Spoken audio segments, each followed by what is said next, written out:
Welcome back to Hope for the Caregiver. I am Peter Rosenberger. This is the show for you as a family caregiver. How are you holding up? How are you doing? What's going on with you? And that's what this show is all about, is to help you better navigate through these journeys. And that's Gracie singing from her CD, Resilient. You get a copy of that.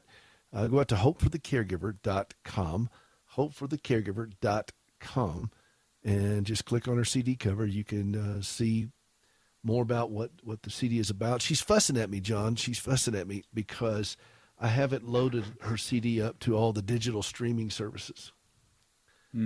And I delegated that task to someone. Did you? To help me with that. I don't want to mention his names, but he's extremely tall. All right, and he's the reason that Gracie's picking at you. And rightly so, apparently. So let's schedule a phone call for tomorrow. All right. No, throw me directly under that bus. I will happily take that hit. All right. I didn't want to cast asparagus at you. Aspersions at you. Aspersions. But it's most of it you can download it as individual songs, but people want to download the whole CD, and we're working on that. Bear with me. And I will. Shoot your call tomorrow. We'll get that taken But care of. as folks, if you want to get if you go out and take a look at our CD, if you get involved with the show and you help us underwrite the show through donating to Standing with Hope, it's a tax deductible gift. We'll send you a copy of her CD, just as our gift and our thank you for doing this and for being a part of what we're doing. We're waiting. In a moment here, I'm going to be joined with my friend Nancy, who took care of her parents. And then both of them passed away, and she's been closing out the house.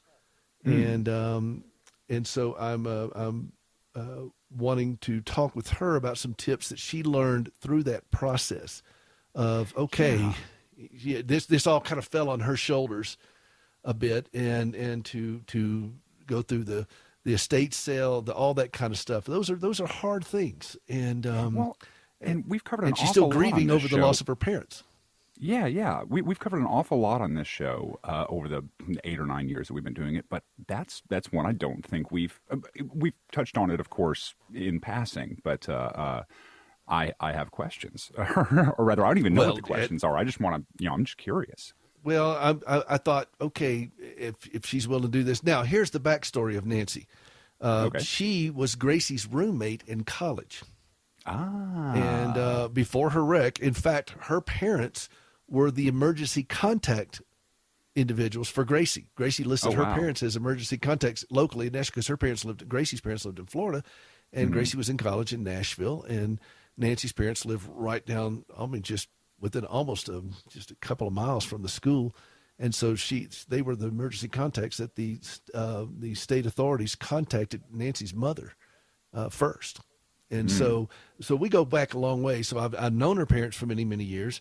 And then as I've watched as Nancy's gone through this. So Nancy, thank you for joining us. This is Nancy Strode Commish.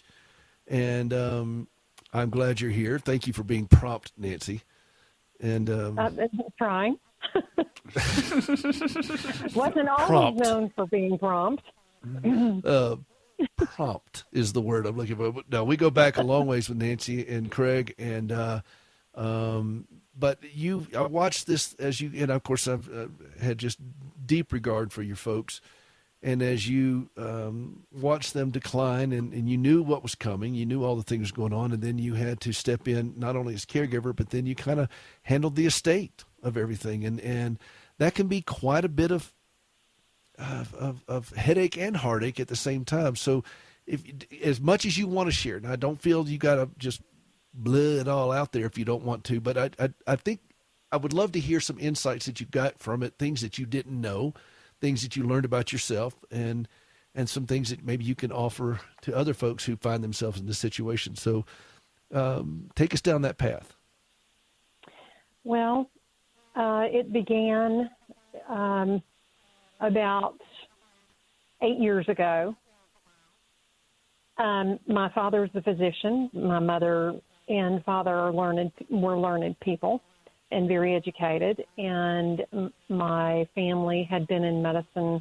My sisters worked as nurses. And, of course, my husband's in the medical field. And I had always just assumed that everybody understood that aging was a process that no one could escape.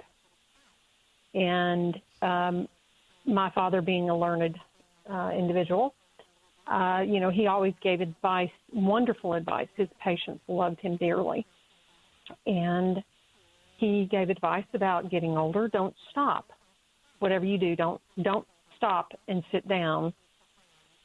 Make sure you continue to move mentally, physically, emotionally, spiritually, financially, everything to prepare yourself for the future. And it was very interesting because, you hear physician heal thyself, as people quote from the Bible. And though he is that in the Bible? in a version it is.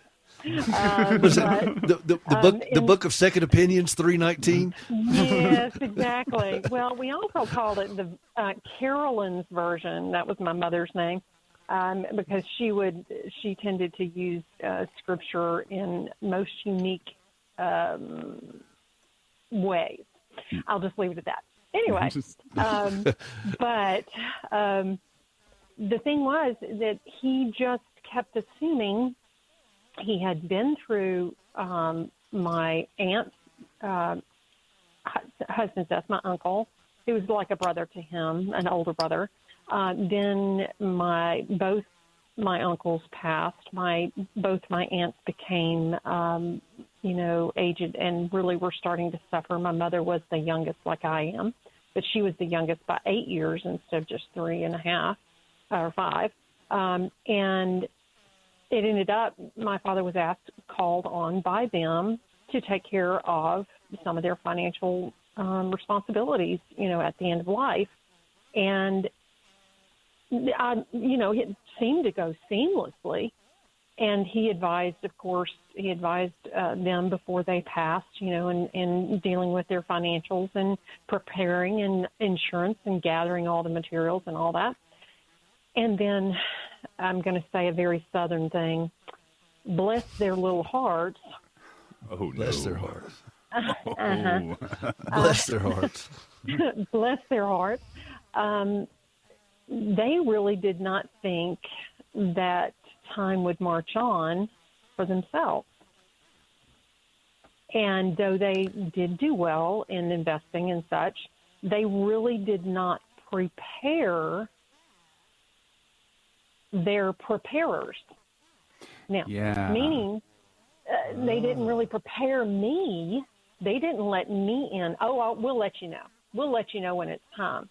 Okay, Daddy, you're 85 years old. You've had a stroke already. Everybody else, that's older than you is struggling in their health, and they're starting to decline, and Mother's already started to show some dementia. But it's not time yet. Not time yet. Not time yet. Mm-hmm.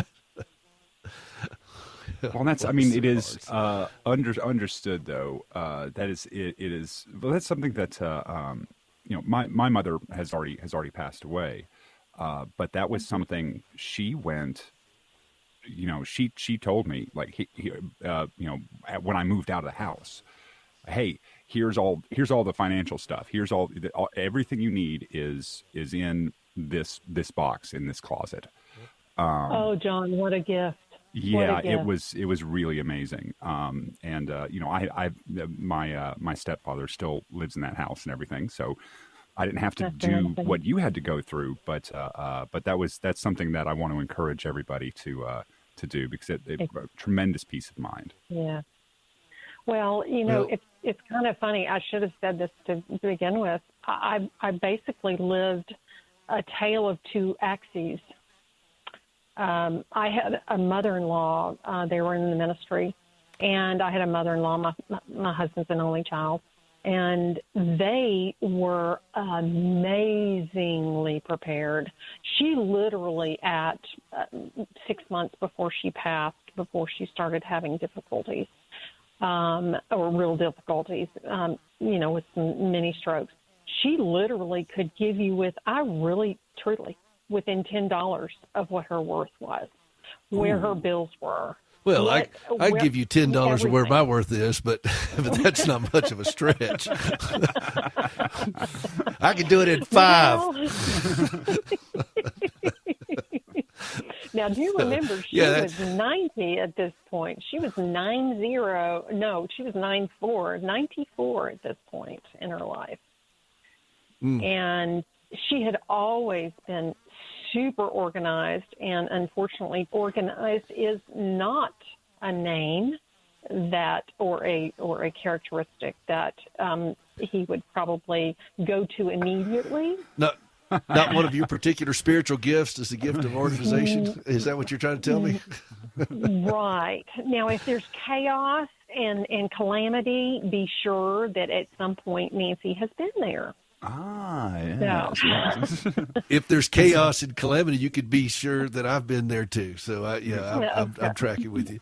Well, let me ask you a question. This is rather personal, so you feel free to just hang up and don't answer it if that's for you. But after they'd passed and you went over to the house, and this is the house you grew up in, and you went over to the house for the first time and you saw the volume of work that you're going to have to do to get this thing ready to do all the things. How did you handle that? First and foremost, there are two things. My dear friend, who was only a text away, his name is Peter. Oh, yeah. I texted him and I said, "Oh, dear Lord, I am losing my mind." Now, she didn't call me Lord, John. I just want you to know that. Okay. Just in case you were concerned. Well, she was not calling me Lord. Well, and she's called me other things, but not Lord. Yeah. And somebody No. calling you and saying, "I'm losing my mind," and that's the blind leading the blind, man. I don't know. Yeah, What, I mean, it's, Well, I don't know that just how tells wise you. that was. That just tells it you. reminds me of the old story of Ray Charles leading Ronnie Millsap through the backstage of something. And that's a true story. And we'll get into that another time. But that happened at the Grand Ole Opry one time. So that's a true story. But no, you're very kind, because it was a pleasure to offer what I could. But you were going into areas that I haven't been, and I so I could just sense the weight on you, and so as you walked into the house for the first time. Well, I began to weep. That's the first reaction, because I realized, and I apologize, I may sound a little emotional. I realized the weight that this all had already fallen on me. We did not have a great communication between my parents, my two sisters, and myself. We all fell in different camps when it came to certain things about end of life. And I, of course, as I said, it had been modeled to me in such an incredible manner by my mother-in-law and my father-in-law, Lucille and Alan. And they had actually begun in their ministry to sit down and counsel people to do this well and to begin early. And one of the things that they said to me, and I'll never forget this, one of the things that Lucille said to me, sitting across the table from me, she said, "Nancy, I'm going to die." And of course, I started welling up. And she's 92 at this point, 92, 93 years old. And she's still driving. She's still taking herself. She's still cooking. She's still having people over and calling the little ladies, the little old ladies that are in my Sunday school. I'm having them over for lunch. That's what she used to say about her Sunday school. So she looked at me and she said, "Nancy, I'm going to die. And Craig is going to need your help to help him through this. And you will need to be strong. But I am going to provide you with the greatest thing that I can do for you, which is a plan. a plan that I began many years ago, knowing that Craig would not have a sibling to rely on,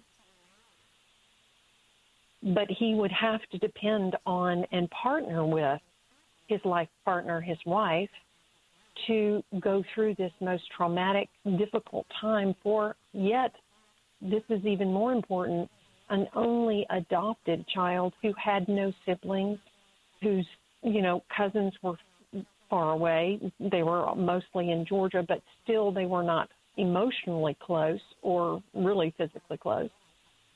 And that, to me, when she looked at me and said, I have a plan for after my death, I relaxed and I thought, okay, this is going to work. I'm going to be okay. What a great gift. Oh, what a great gift. The most tremendous gift. We're talking with my friend Nancy Commish.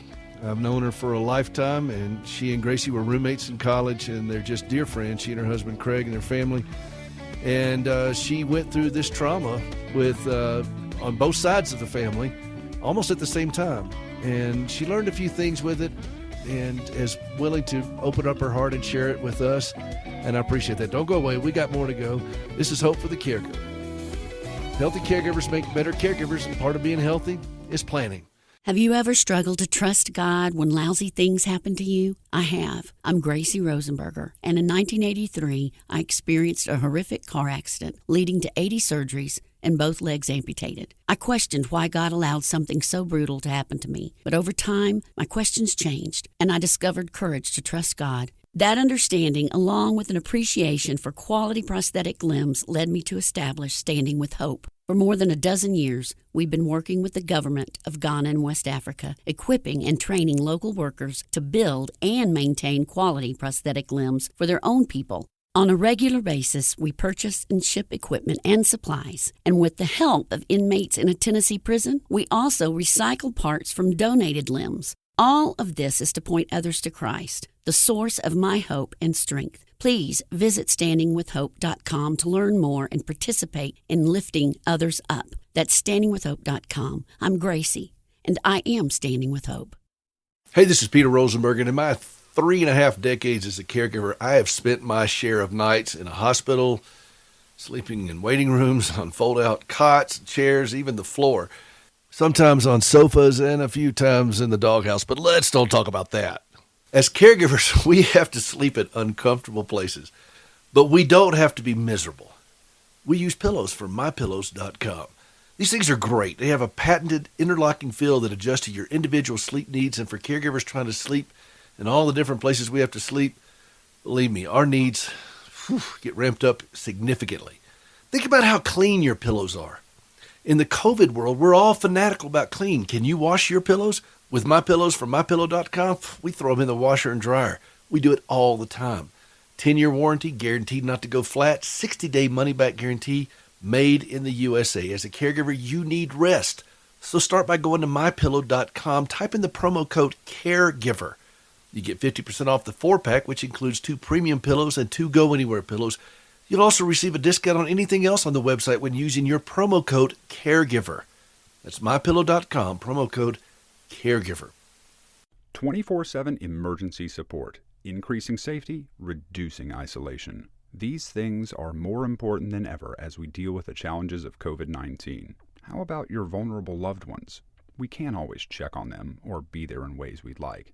That's why there's Constant Companion, seamlessly weaving technology and personal attention to help push back against the isolation while addressing the critical safety issues of our vulnerable loved ones and their caregivers. Constant Companion is the solution for families today. Staying connected, staying safe. It's smart, easy, and incredibly affordable. Go to www.mycompanion247.com today. That's mycompanion247.com. Connection and independence for you and those you care about. mycompanion247.com. He will be strong to deliver me safe. The joy of the Lord is my strength.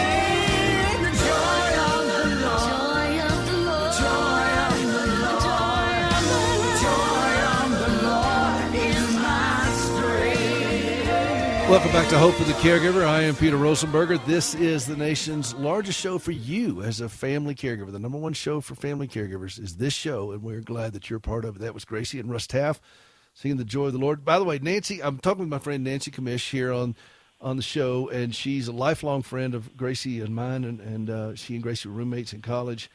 And I looked it up, Luke 4:23. That's where it says, "Physician, heal thyself." It's in the Gospel. Look, I stand correct, John.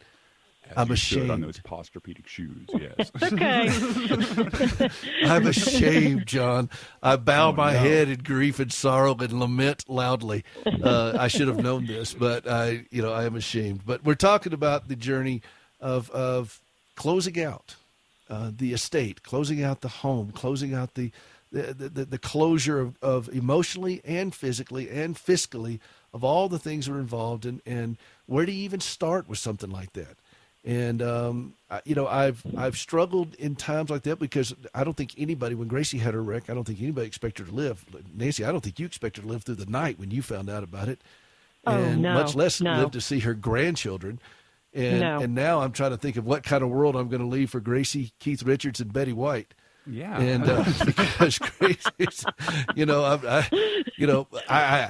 do I know? But this was a particularly difficult situation. You had to step into leadership on multiple levels, and you went in there. And if you were talking to other folks, right? Well, you are talking to other folks, and people are just now starting to dip their toes into that particular stream. What would be the first place that you would have them start? Before the break, I was talking about how Lucille had set us up for success. And that was your mother-in-law. As I said, yes, my mother-in-law, Lucille Comish. Her story is remarkable. She became the adult in the room when her father passed when she was 14 years old. And she started doing the books for all of the businesses that he was in charge of. And the story is phenomenal about how, she never really learned to cook. My father-in-law taught her to cook. She was all about the financials and investing and banking and paying bills and paying, sharecroppers and paying employees and et cetera. The story, again, that's off subject, but the thing remains, she was prepared for this. She had been preparing a lifetime for her child. Because she knew that being an only child, he would need someone strong to help him through this. We all need someone strong. I don't mean that dismissively. We all need someone strong because when we become an orphan, it is traumatic. And when you, especially for him, they knew all of his story, being adopted, and it was a closed adoption. They knew all of his story. So the fact that she had everything written down, things that we would have never known if she hadn't told us and written it down, all of those things, right now, as a 56-year-old woman, I am beginning to realize I need to be writing these things down. I need to have someone now, as a 56-year-old woman, prepared to help me go through, not just an attorney, but someone who can tell me the ugly truth and be in love about, hey, this is something you need to prepare for your child, for your children. I have two sons. I have, we basically have two onlys. We have one that's 26 and we have one that's just turned 17. And you talk about difference, one could with help manage at the moment. We have one that we haven't even gotten out of high school. So, but that's y'all's fault, and I told you that. We won't go there. We will not visit that conversation. We will draw We a told veil you over that. we have grandchildren, and y'all still got one in high school. And I mean, I'm just y'all just figure it out. But no, Yeah. I'm just kidding. You have two outstanding sons, and I hear Lord your bless. pain on that. That is your youngest one. I mean, he's not out of the house, and that is a scary place. And I. These are hard things, but I think writing it down. I mean, I love that. Just start writing it down. Just have that box in the closet kind of thing, and have that one person you can absolutely. Not everybody has this person. If you're blessed to have a spouse, that's one thing. But if you are not blessed, or your spouse has passed, or whatever the condition of your life is, that you find yourself, oh my gosh, bam, I'm in the middle of this disaster that could be a disaster if I don't get my hands wrapped around it and my mind wrapped around it.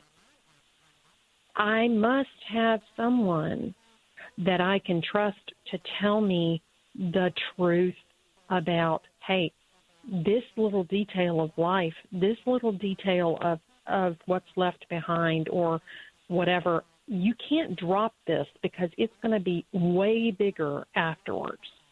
Or, hey, honey, let that slide. Let that slide. And I'm a perfectionist, Peter. You know me. I'm a perfectionist. And, oh, my word, not in your choice of friends, but we'll let that one slide too. Hey, you came clearly along with you the need some package. work I in didn't that have area. much choice. That's true. Yeah, I was kind of thrust upon this situation. What were you going to say, John? Well, no, just that I think that is very important, and I think both of those deserve. It's hard to pick which one is more important, and I don't think they are. I think that they both deserve equal emphasis. That for somebody to be able to, look you right in the eye and know that this is not going to affect the relationship or anything like that. That everybody's still going to be friends or family after after this conversation happens. But to have somebody who can tell you, hey, this is really important, and also, when you start obsessing over something, or you just get wrapped all up in the need to for this thing to be right or whatever. Just this is the small stuff. Don't sweat it. This is let that go so you can focus on something else. This is a subject we're going to have to revisit more than one time. And Nancy, so I'm going to have you back on another time with this, and I may have you on with Gracie at the same time. But it's hey, I need to put in for some. Get ready. John and I will get some coffee and let you two have it. Yeah. But it's something that is. I love that. Write it down. Start writing it down, and then have that friend who can freely speak truth to power, quote unquote, that will get in your face and tell you, hey, this is the way. This is the way. And I will throw one other thing in there, Peter. Your book. Well, we got 5 seconds. You have to have it. Well, thank you. You have to have it. Well, thank you. Both of them. Very, very nicely, very gracious. Well, listen, Survival. This is Hope for the Caregiver. I'm Peter Rosenberger. That's Nancy Kmish. And I thank you. Healthy caregivers make better caregivers. We'll see you next week. This is John Butler, and I produce Hope for the Caregiver with Peter Rosenberger. Some of you know the remarkable story of Peter's wife, Gracie. And recently, Peter talked to Gracie about all the wonderful things that have emerged from her difficult journey. Take a listen. Gracie, when you envisioned doing a prosthetic limb outreach, did you ever think that inmates would help you do that? Not in a million years. When you go to the facility run by Core Civic and you see the faces of these inmates that are working on prosthetic limbs that you have helped collect from all over the country, that you put out the plea for, and they're disassembling, you see all these legs, like what you have, your own prosthetic and legs. Arms, too. And arms. Everything. When you see all this, what does that do to you? Makes me cry. Because I see the smiles on their faces, and I know what it is to be locked someplace where you can't get out without somebody else allowing you to get out. Of course, being in the hospital so much and so long. And so these men are so glad that they get to be doing, as one man said, something good finally with my hands. Did you know before you became an amputee that parts of prosthetic limbs could be recycled? No, I had no idea. I thought of peg leg. I thought of wooden legs. I never thought of titanium and carbon legs and flex feet and sea legs and all that. I never thought about that. As you watch these inmates participate in something like this, knowing that they're helping other people now walk, they're providing the means for these supplies to get over there, what does that do to you just on a heart level?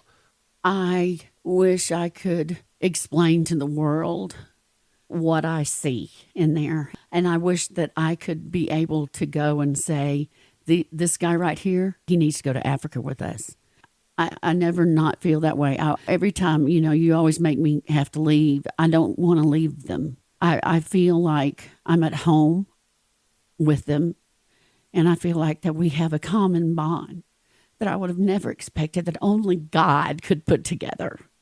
Now that you've had an experience with it, what do you think of the faith-based programs that Core Civic offers? I think they're just absolutely awesome.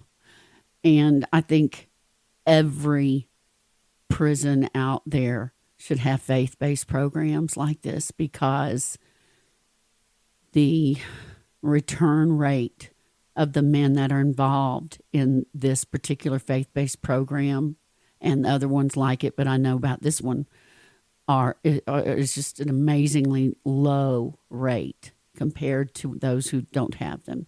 And I think that says so much. That doesn't have anything to do with me. It just has something to do with God using somebody broken to help other broken people. If people want to donate a used prosthetic limbs, whether from a loved one who passed away or, somebody who outgrew them, you've donated some of your own for them to do. How do they do that? Where do they find it? Please go to standingwithhope.com/recycle. Standingwithhope.com/recycle. Thanks, Gracie.